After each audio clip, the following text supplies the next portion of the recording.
C'est le traditionnel récap de la Ligue des Champions, deuxième journée avec, je pense, évidemment, en top, le PSG. Thomas, comment ça va? Ça va très bien. Difficile de ne pas les mettre. On vous spoil un petit peu la vidéo, les amis, mais la performance du Paris Saint-Germain a évidemment fait grand bruit en Europe. Donc, on va parler de tout ça. Donc, top, flop, hype, surprise. Écrivez dans les commentaires également vos choix, les amis.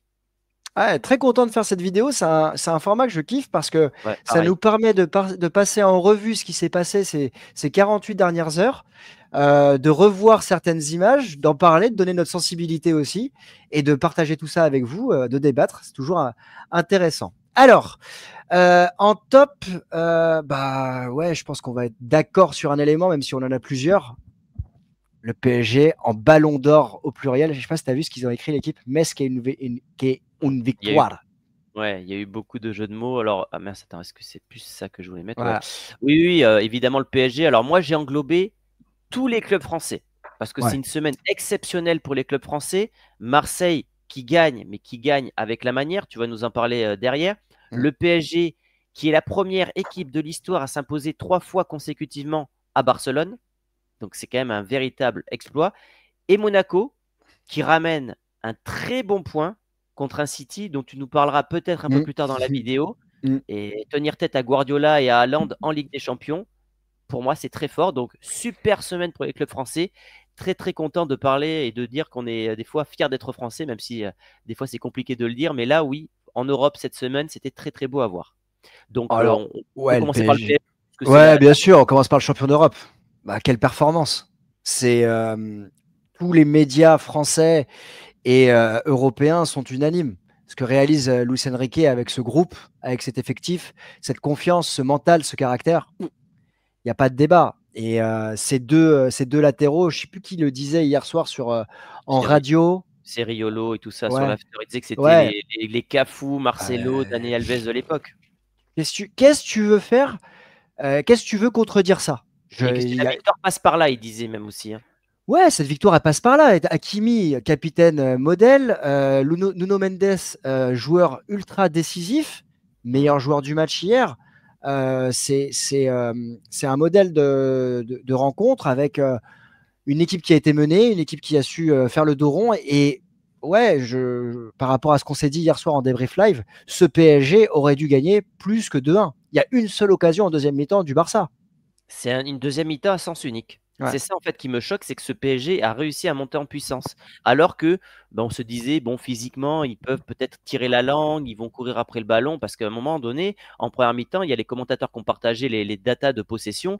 Le PSG n'avait pas la balle. Donc, Mm, quand tu n'as pas la balle, c'est que tu cours après le ballon. Et quand mm, tu cours après le ballon, c'est là que tu te fatigues. Et le mm. PSG, justement, ne s'est pas fatigué. Donc, il y a plein de trucs très intéressants. Il y a Vitinha aussi. Malgré son erreur en première mi-temps, derrière, il a quand même vraiment assuré. Donc, Le oui, jeu c'est appelle faute. Le jeu appelle faute, hein, donc. ouais, mais c'est une victoire de Luis Enrique. Encore une fois, encore une grosse bataille remportée par le coach espagnol. Paris qui est donc dans le top 8 et qui avance en tant que favori à sa propre succession. La compétition est encore longue, on le Ouais, verra par la suite, bien sûr. mais c'est évidemment un vrai top. L'autre top, bah, tu l'as dit, évidemment, il y a une vraie satisfaction de voir l'OM l'emporter 4-0 de cette manière-là. Au Vélodrome pour son retour en Ligue des Champions. C'est vrai que ça a fait sourire beaucoup, mais l'OM, avec son public, n'avait pas remporté un match de Ligue des Champions à domicile depuis 2012. Et les Donc fins de c'est série un... en ce moment, ça Ouais, s'enchaîne. c'est pas mal, on est pas Ouais, mal, on est bien. quand On c'est des est bonnes bien. séries comme ça, enfin quand c'est des bonnes Ouais, fins de série comme ça fait plaisir. ouais, et puis c'est surtout un Roberto De Zerbi qui a su impliquer un groupe complet. Il a titularisé Vermeeren pour son premier match titulaire de la saison. Il est arrivé il y a 4 semaines. Il a titularisé Nadir également. Peixao qui est buteur, double Doublé. buteur en 12 minutes. Ça va le relâcher, ça aussi. Vu le prix du Ouais, transfert, ça pouvait peut-être un petit peu, tu sais, le mettre sous pression parfois. Et là, en plus, il a marqué devant le public. Donc, je trouve que c'est important pour lui. ouais, il était. Je sentais pas de pression sur lui, en tout cas de lui, il dégageait pas de pression, d'être sous pression, mais il y avait déjà une attente qui commençait à monter de la part des Ouais, médias, de la part des fallait pas supporters. qu'il y ait 10 matchs sans marquer côté Pechao, hein. Comment Exactement. sont les médias français après derrière Voilà.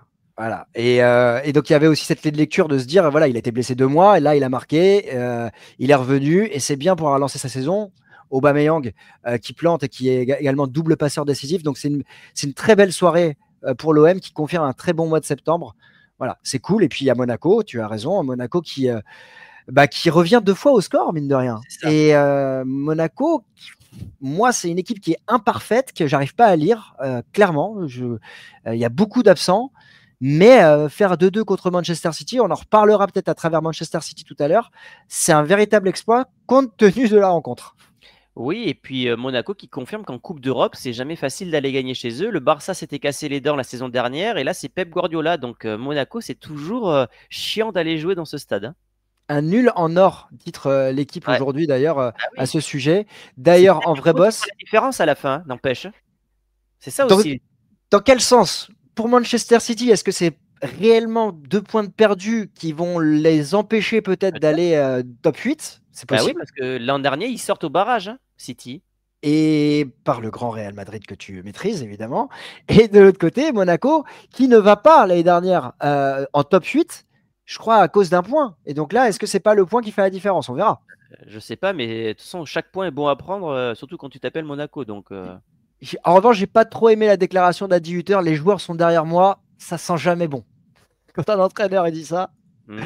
il est un peu sous Mais bon, pression. c'est peut-être aussi un match qui va faire du bien. Tu vois, quand tu reviens au score contre City, ça peut, tu vois, c'est pas une défaite. C'est presque une odeur de victoire, ce nul. Donc, je pense que ça peut peut-être ressouder un petit peu le groupe et Ouais, c'est l'entraîneur. vrai, c'est vrai, c'est vrai, c'est vrai. Bon, moi, il y a un joueur que je voulais mettre en avant en dehors de ces tops de club français, c'est évidemment Harry Kane, encore auteur d'un doublé. Il marche sur l'eau avec le Bayern. Alors, c'était pas fausse en face, c'était pas fou, mais bon, il faut quand même aller gagner là-bas. Il faut aller marquer les 5 buts. Il forme un duo avec Michael Olise qui est extraordinaire. 20 buts Et cette saison. Hein. ouais, je suis curieux de voir la suite. Ben, 20 buts au mois de septembre, je crois qu'il n'y a que Messi et ses 91 qui ont dû le faire. Hein. Enfin, je n'ai pas les chiffres en tête, mais c'est assez indécent, quoi. Ouais. Assez indécent. Et il n'a même pas été élu meilleur joueur anglais de la saison dernière. Ça, c'est un peu Ah, abusé. c'est Jude C'est du- Bellingham, ouais, c'est un peu Ouais, bizarre. ouais, ça, c'est pas normal. Ouais. Bon, écoute, c'est comme ça, mais je voulais partager ce top parce que le Bayern, je l'ai mis dans mes favoris à la victoire finale en Ligue des Champions. Euh, Tu vois leur début de saison, est-ce que ça va faire comme Liverpool la saison dernière? Ils vont marcher sur Ouais, leur ça, championnat et s'arrêter rapidement, on ne sait pas. Mais je vois bien, tu vois, Harry Kane en ligne, en fil rouge de la saison avec le mondial en ouais, ligne de mire. possible, possible. Alors, on va passer au flop. Ouais, tu veux commencer ou je commence? Allez, je commence. Je commence Allez, si tu veux. vas-y. Tu as commencé tout à l'heure. Tu m'avais dit les clubs français. Moi, mon flop, ah bah, naturellement, c'est le Barça. Parce que ce Barça, pas par rapport à la défaite, c'est la performance du Barça qui m'a qui m'a marqué. Peut-être que je les voyais trop. Encore une fois, c'est une question de sensibilité. Mais j'ai été déçu de la performance. J'ai été déçu. Alors, je sais qu'il y a des absents. Voilà, il n'y a pas de problème. J'entends. Mais dans l'attitude en deuxième mi-temps, je m'attendais à avoir ce Barça plus fort, plus maîtrisé et plus dangereux vis-à-vis de ce PSG. Mhm. Et j'ai été, voilà, c'est mon flop de la semaine. SOS défense, hein, c'est cette défense du Barça qu'on cède beaucoup d'occasions. On en Tu avait l'avais dit. parlé déjà. Ouais, ouais, c'est pas la première fois que je regarde tous les matchs de Liga, donc je vois qu'ils sont inquiétés dans toutes les rencontres. À un moment, c'est sûr que ça allait finir par tomber du mauvais côté. Moi, c'est plutôt le côté mental. J'ai l'impression que cette équipe hier, elle trouvait pas les solutions contre PSG, qu'elle était un petit peu résignée en deuxième période. Mm. Même s'il doit y avoir aussi un aspect physique, parce qu'il devait être fatigué également, mais je m'attendais à ce que ce Barça fasse beaucoup plus trembler le PSG. Et ouais, je suis déçu. Moi, en flop, j'ai mis un joueur, j'ai mis Yamal. Mm. Alors, il revient de blessure, enfin, on le sait, Mm. mais il a beaucoup parlé. Et moi, ça me dérange pas que les joueurs parlent. Il a fait une action YouTube en tout début de match. On s'est dit, oh là là, il va encore nous sortir une masterclass. Et puis, c'est complètement éteint. Mais complètement. Je crois que Mm. la deuxième occasion qui est extraordinaire, c'est cette passe de l'extérieur. Ouais, sur Là, Ferran Torres. Ouais. ouais. Et puis après, je crois que j'ai plus une action de Yamal à retenir de la Là, il y rencontre. a cette situation en deuxième mi-temps où il y a faute sur lui avec Nuno Mendes, où on en a parlé hier soir lors du débrief live. Il peut potentiellement prendre un deuxième jaune. Ça aurait été sévère par rapport à De Jong en première mi-temps qui prend pas de rouge direct sur Nuno Mendes d'ailleurs. Mais c'est vrai que je te rejoins sur la performance de Yamal. tout en nuançant le fait qu'il revienne de blessure par rapport à ce qu'il a déclaré. Et ça, tous les deux, on aime pas trash talking, mais cette arrogance positive qu'il peut avoir sur les réseaux sociaux. Qui n'a pas forcément assumé derrière. Il n'a pas assumé, ouais. Et il a supprimé les stories. voilà, on va, ouais, t'as raison de le dire, ouais, il a supprimé les stories. Ouais. Et après, sur le terrain, voilà, et ça a fait pchit après la 30e, un peu comme le Barça. Donc, à suivre, parce que c'est pas terminé, c'est un flop de la semaine, de la journée 2 de Ligue des Champions. Faut pas tirer de conclusion sur Yamal. Hein, voilà, exactement. Mais malgré son été mouvementé, il a quand même répondu présent sur ce début de saison. Donc, il est chaud. Oui, il est chaud. Mais c'est vrai que tu vois, pour te partager un inside hier, quand je regarde le match, j'explose de rire sur sa première touche de balle. En fait, je l'ai dit la semaine dernière, moi j'allume la télé pour voir Yamal. C'est-à-dire qu'il y a le Barça, il reste 30 minutes à jouer, je viens de rentrer avec les enfants, j'arrête tout, je mets la télé, je veux voir Yamal. C'est le seul joueur au monde à l'heure actuelle qui me fait faire ça. En dehors, c'est le seul joueur, je précise, le seul joueur, pas la seule équipe. L'équipe, vous la connaissez. Hier, j'explose de rire. Je me dis, mais c'est pas possible. Qu'est-ce qu'il va nous faire? Après, c'était compliqué. Ouais, il s'est un petit peu éteint. La hype.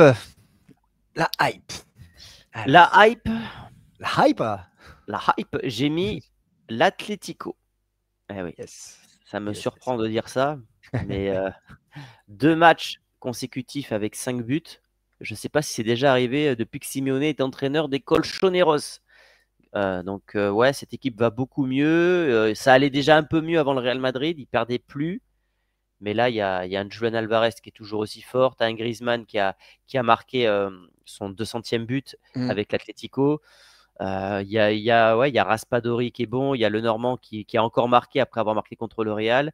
Et peut-être que cette équipe a lancé sa saison. Voilà. Donc, en mettre 5 à Francfort, ce n'est pas rien. Je rappelle que cette équipe avait gagné la première journée. C'est une équipe qui avait battu le Barça il y a quelques années en Ligue Europa. Donc, c'est vrai que ça ne vend pas.